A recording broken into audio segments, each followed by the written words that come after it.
미국이 이란의 핵시설을 전격 공습하면서 중동 정세가 중대 국면을 맞았습니다. 미국의 폭격에 대응하는 차원에서 이란 의회는 호르무즈 해협 봉쇄를 의결했는데요. 앞으로의 정세를 마영삼 전 주 이스라엘 대사와 짚어보겠습니다. 안녕하십니까? 네, 안녕하십니까. 어서 오십시오. 네, 지난 주말 미국이 이란 본토를 타격했습니다. 저희가 지난주에도 이런 관련 대담을 나눴었는데 1979년 이슬람 혁명 이후에 미국이 이란을 타격한 것은 처음이란 말이죠. 좀 예상을 하셨습니까? 사실상 전문가들도 이 부분에 대해서는 50대 50 정도로 생각을 했었지요. 네. 그래서 이번에 트럼프 대통령의 실제로 이렇게 공격한 것은 매우 놀랍다는 반응이 큽니다. 예. 근데 그 전까지만 하더라도 트럼프 대통령은 2주간의 시간을 준다. 네. 근데 그 다음 날 바로 이제 뒤집었지요.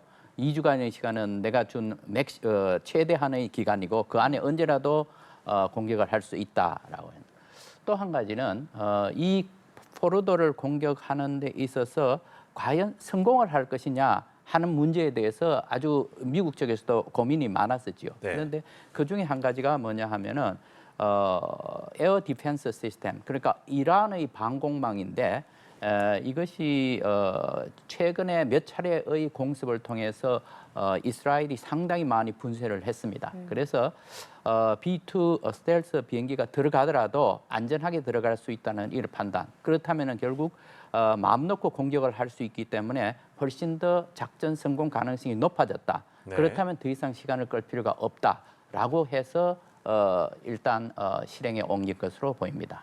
그럼 이제 단편적으로 보면은 우방국인 이스라엘 그리고 본토 미국에도 피해가 될 수 있는 이 핵무기 개발을 막기 위해서 핵시설을 공격한 그것 이외의 의미는 또 어떤 게 있다고 볼 수 있을까요? 네, 지금 현재 트럼프 대통령은 지금 가장 급한 것이 이란의 핵 문제일 것이고 예. 그 다음에는 이게 끝나면은 이제 가자 휴전이나 종전 문제로 다시 이제 들어갈 겁니다. 네. 이 두 가지 사안이 급박한 손에 있는 급박한 사안이고 이게 어느 정도 정리된다면은 여태 트럼프 대통령이 오랫동안 구상해온 큰 중동 평화 구상을 이제 실현에 옮기려고 이제 시작을 할 것입니다. 네.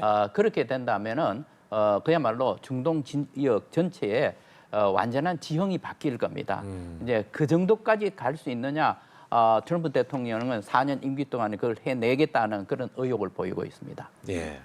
예, 미국이 이번에 공격한 이란 핵시설 3곳 중에 미국이 집중 타격한 포르도 핵시설은 핵무기 생산의 필수인 고농축 우라늄 생산 기지로 알려져 있는데요.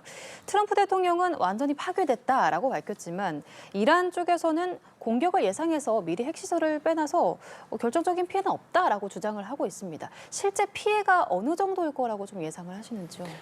굉장히 조심스러운 측면이 있습니다. 예. 왜냐하면은 지금 현재 미국 측에서도 이스라엘 측에서도 그리고 IAEA 측에서도 확실한 증거를 내놓지 못하고 있습니다. 지금 이제 분석 작업을 계속 하고 있을 건데 시간이 어느 정도 지나면 이제 나올 것입니다. 다만 다행스러운 것은 상당 부분 시설이 파괴되었을 것이라고 이렇게 추정을 하는데 예. IAEA 측에서는 방사능 누출 정황은 없다라고 합니다. 그러니까 상당히 다행스러운 측면이죠. 또 한 가지는 방금 말씀하신 대로 이란 측에서 중요한 시설 이런 것을 다 빼냈다 이랬지 않습니까? 그 부분에 있어서는 장비가 있을 수 있고 또 물질이 있을 수 있습니다. 장비는 부피가 꽤 큽니다. 따라서 이게 어떻게 될 수 있을지는 모르겠습니다만은 네. 이 물질 문제는 훨씬 더 중요합니다. 왜냐하면 그 60% 농축된 우라늄 408kg이 어디에 지금 있느냐 하는 문제입니다. 예. 그 네타냐후 총리는 지금 아주 흥미로운 정보가 있다 이렇게 말했지 않습니까? 이 소재를 파악하는 것이 매우 중요한데 사실상 여기서 빼내서 다른 데 옮겼을 가능성도 있고 아니면은 그 포르도의 더 깊은 곳에 묻어났을 가능성도 있습니다. 왜냐하면 그 부피가 크지 않습니다. 408kg이니까. 그래서 이 부분을 이제 추적하는 거, 이것도 앞으로 우리가 또 눈여겨봐야 될 부분입니다. 예. 그러면 이번에 이루어진 이 미국의 폭격으로 실제로 이란의 이 핵 개발 능력에 미친 영향은 어떻게 좀 예상을 해볼 수 있을까요? 미국이 이번에 공습을 하기 전에 이스라엘 측에서 여러 차례 그래서 공격을 했지 않습니까? 예. 그리고 나서 이스라엘 고위 관리가 한 얘기입니다. 우리는 이란의 핵 개발 능력을 2년 내지 3년 지연시켰다라고 했습니다. 그런데 이번에 미국의 포르도와 이스파한 그리고 나탄즈에 대한 공격은 이스라엘이 감행한 것보다도 훨씬 더 규모가 큽니다. 그 피해가 더 큽니다. 예. 따라서 제가 보기에는 최소한 5년 이상 지연시키는 효과가 있다고 봅니다. 그러나 이란은 이란 나름대로의 핵무기 개발에 대한 의지가 매우 강합니다. 왜냐하면은 지역 내에서 자기들의 생존 문제, 그리고 지금 중동 내에서의 패권 문제, 그리고 이란 사람들이 가지고 있는 옛날 페르시아 제국의 영광을 재현해 보겠다는 이런 의지, 이런 것 때문에 핵무기 개발이 꼭 필요하다라고 생각을 하고 있는 겁니다. 그렇다면은 이번에 이렇게 몇 년간 지연이 될지언정 이란은 기회가 닿으면은 다시 핵무기 개발을 하려고 나설 것으로 예상을 합니다. 네, 일단 이란 입장에서는 본인 자국에 있는 핵시설이 타격을 입었고 보복 조치로 호르무즈 해협 봉쇄 카드를 꺼내 들었습니다. 일단 의회 차원에서 통과가 됐고 국가안보회의의 최종 결정만 남은 상황인데 이 호르무즈 해협을 봉쇄한다는 것 자체가 사실 이란 입장에서도 부담이 되는 카드잖아요. 지금 이제 이란 의회에서 승인을 했고 그 다음 단계로서 이제 NSC 국가안전보장위원회에서 결정이 남아 있고 그리고 실제로 실행을 하느냐 하는 것은 다시 최고 지도자 하메니가 명령을 내려야 될 것입니다. 그러니까 두 단계 정도의 간격이 지금 현재는 남아 있습니다. 그런데 과연 이걸 할까? 매우 위험한 발상입니다. 왜냐하면은 이거는 전 세계의 경제에 미치는 영향이 너무 큽니다. 그런데 이란으로서는 해볼 만한 그러한 유혹을 느낄 수도 있습니다. 왜냐하면은 그 가장 좁은 공간이 33km입니다. 그런데 큰 유조선이 지나가기 위해서는 수심이 깊어야 됩니다. 33km에서 수심이 깊은 것은 다 이란 쪽으로 지금 가 있습니다. 그렇기 때문에 아주 짧은 구간에만 의뢰를 설치한다든지 이렇게 해서 봉쇄를 할 가능성이 있는데 그것은 그야말로 그 지역을 통해서 통과하는 원유가 전 세계 물량의 약 25%입니다. 안쪽에 보면은 GCC 국가들이 다 위치를 하고 있습니다. 그러니까 이거는 만약에 그걸 막는다고 한다는 것은 세계 유가가 금방 뛸 것입니다. 요즘은 보면은 한 4%, 5% 정도로 올라갔지 않습니까? 만약에 그렇게 되는 경우에는 10% 이상이 뛸 것입니다. 그럼 세계 경제 굉장히 큰 충격을 줄 것이고 뿐만 아니라 GCC 국가들도 다 반대를 할 것이기 때문에 전 세계적으로 이란이 고립이 중동에 있는 그 산유 수출 국가들 말씀하시는 거죠? 네, 그렇습니다. 이거 보면은 사우디아라비아, UAE, 카타르, 페르시아만을 끼고 있는 다 그쪽에 다 수출 기지가 있는 겁니다. 따라서 굉장히 이란으로서는 결정하기가 어렵고 고립을 감수를 할 수 있느냐 하는 문제. 결국은 또 이란 경제도 굉장히 큰 타격을 입습니다. 왜? 이란 쪽에서 나오는 물량도 다 그쪽을 통해서 나오는 것입니다. 따라서 이제 제가 생각하기에는 이렇게 큰 위험을 과연 이란이 감수하려고 할 것인가? 저는 그 가능성이 그렇게 크지는 않다고 봅니다. 그래서 일각에서는 이렇게 얘기하지 않습니까? 만약 이거 한다고 하면은 이 자살행위나 마찬가지다 이러는데 저는 그 표현에 동의를 합니다. 그러니까 이란이 더 이상 견디지 못해서 마지막 수단으로 사용할 가능성은 있지만 그렇게 크지는 않다고 봅니다. 그럼 궁금한 것은 직접적인 이란의 위협이 되고 있는 이스라엘과 미국이 호르무즈 해협을 봉쇄한다고 해서 직접적인 큰 타격을 입을 상황일까요? 그러니까 미국 입장에서 호르무즈에 봉쇄한다고 하면 우리가 부담되겠다라고 느끼는 정도가 되는 건가요? 물론입니다. 예. 왜냐하면은 미국도 지금 트럼프 대통령이 가장 지금 현재 애써서 지금 하려고 하는 게 유가를 낮추려고 하는 겁니다. 네. 물론 미국이 지금 현재 중동에서 들어오는 석유의 의존도가 훨씬 적어졌습니다. 과거보다는. 네. 그러나 유가는 이쪽에서 만약에 이 지역에서 문제가 생겨서 유가가 올라간다 하면은 이것은 미국 경제에도 그대로 타격이 있는 전반적인 것입니다. 물가도 오르게 되는. 네, 그렇습니다. 그렇기 때문에 어떻게 해서든지 트럼프 대통령으로서는 그러한 유가가 인상이 되는 거 그리고 인플레이션이 오는 거 이거에 대해서는 적극적으로 지금 방어를 하려고 노력을 하고 있습니다. 예, 이 호르무즈 해협 봉쇄 자체가 이란에게도 부담이 되기 때문에 실제로 나설 가능성 적지 않겠냐라고 전망을 해주셨는데 그러면 앞으로 이란이 좀 어떤 선택지들을 갖고 있을지 궁금하거든요. 협상에 다시 나설 가능성도 있을까요? 네, 물론 저는 그 가능성에 동의를 합니다. 지금 현재 이란이 이제 이렇게 발표를 했었지요. 영내에 있는 미군 그리고 미국인 군인 이 정당한 이제 표적 대상이 되었다라고 합니다. 그럴 가능성이 충분히 있습니다. 그런데 지금 현재 문제는 그러면 협상에 다시 돌아올 것이냐 하는 문제인데 저희들이 여기서 한 가지 유의해야 될 것이 이란 사람들은 매우 이 체면을 중시하고 프라이드가 강하고 그런 측면이 있는 반면에 매우 생각이 깊습니다. 그리고 굉장히 합리적인 판단을 합니다.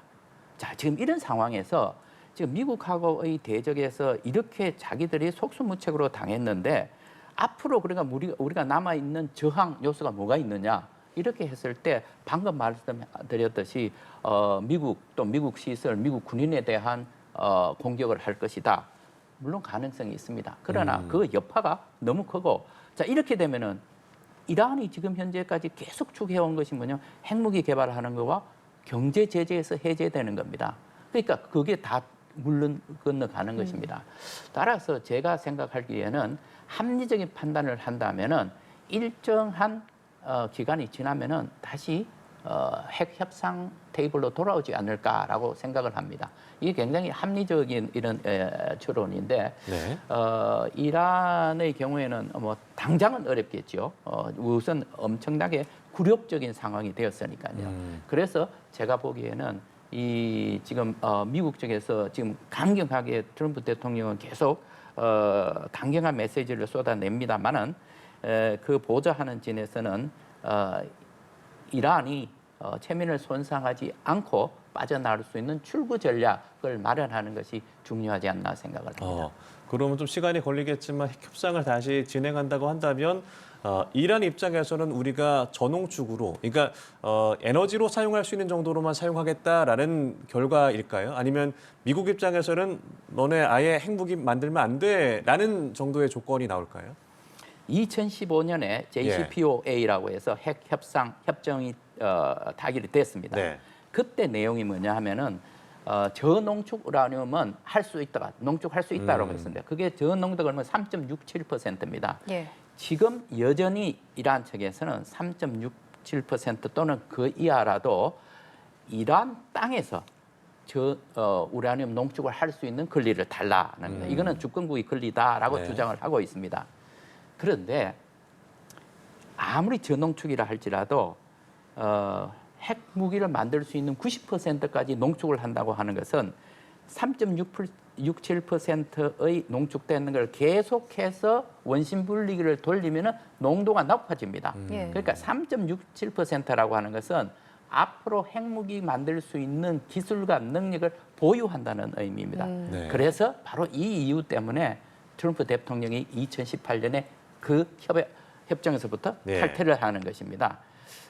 그래서 지금 앞으로 트럼프 대통령은 이란과의 협상에서 일관되게 주장했는 바가 뭐냐면은 핵무기를 만들 수 없다. 네. 그리고 우라늄 농축은 이란 땅에서는 안 된다. 그렇게 해서 지금 나왔는 제안이 뭐냐 하면은 컨소시엄을 만들어서 그러니까 컨소시엄은 이란하고 또 주변에 있는 국가들입니다. 대체로 언론에 거론되는 나라들이 사우디아라비아, UAE 이런 나라들입니다. 네. 그래서 컨소시엄을 만들어서 거기서 농축을 해서 원자력 발전소에 필요한 연료를 거기서 만들어서 전달해주겠다. 공급을 한다. 예. 그럼 어디서 하느냐? 이란 측에서는 그걸 이란 땅에서 해야 된다라는 거하고 미국은 이란은 아니고 다른 외부에서. 인도 국가에서 해야 된다라는 이런 주장입니다. 따라서 제가 보기에는 그러면 이란은 협상 테이블로 돌아오는 경우에 어떻게 응할 것인가? 미국 측의 요구를 대폭 수용할 가능성이 있습니다. 왜냐하면 그것이 지금 현재 공격의 빌미가 되었으니까요. 그렇다고 해서 이란 측이 그럼 핵무기 개발하는 걸 완전 포기하는 것은 저는 아니라고 봅니다. 예. 현재 언론들은 이 미국의 개입으로 확전 가능성이 더 커졌다고 전망을 하는데요. 그러면 앞으로의 이 미국의 대응은 어떻게 전개될 걸로 봐야 할지 앞서서는 완전한 평화가 찾아오거나 아니면 앞으로 공격밖에 없다 이렇게 이야기를 했었잖아요. 어떻게 보십니까? 여전히 미국이 키를 쥐고 있습니다. 지금 현재 이제 협상을 하자. 이제는 대화의 시간이다. 라고 이제 주장을 했지 않습니까? 네. 그런데 지금 미국이 가지고 있는 이제 또 다른 카드가 뭐냐 하면은 역시 트럼프 대통령이 이렇게 얘기를 했습니다. 우리는 지금부터는 대화다. 그리고 정권 교체를 추구하지 않는다라고 했습니다. 네. 그런데 그리고 나서 몇 시간 후에 또 다른 또 메시지가 나왔습니다. 아주 인기 없는 이런 정권이라면 정권 교체가 일어날 수도 있지 않느냐라는 또 표현을 했습니다. 역시 굉장히 모호한 그 메시지를 계속해서 내고 있습니다. 그래서 이 부분에 있어서는 정권 교체 문제를 거론을 하고 있습니다. 그리고 네타냐후 총리는 정권 교체를 해야 된다라고 해서 심리전까지 지금 현재 시행을 하고 있습니다. 네. 따라서 이렇게 본다면은 미국이 쓸 수 있는 카드가 여전히 있고 뿐만 아니라 지금 인근에 있는 미국의 해군 기지도 있고 또 공군 기지도 있고 약 4만 명의 군대가 거기 파견되어 있습니다. 그리고 지금 항공모함이 2개의 전단이 가 있고 지중해 쪽에 또 가 있고 이런 상황입니다. 그렇기 때문에 계속해서 미국으로서는 이란을 압박할 수 있는 수단을 가지고 있는 셈입니다. 네, 알겠습니다. 미국의 직접 개입으로 커다란 변수가 발생한 중동 정세입니다. 지금까지 마영삼 전 주 이스라엘 대사와 함께 자세한 내용 짚어봤습니다. 고맙습니다. 고맙습니다. 감사합니다.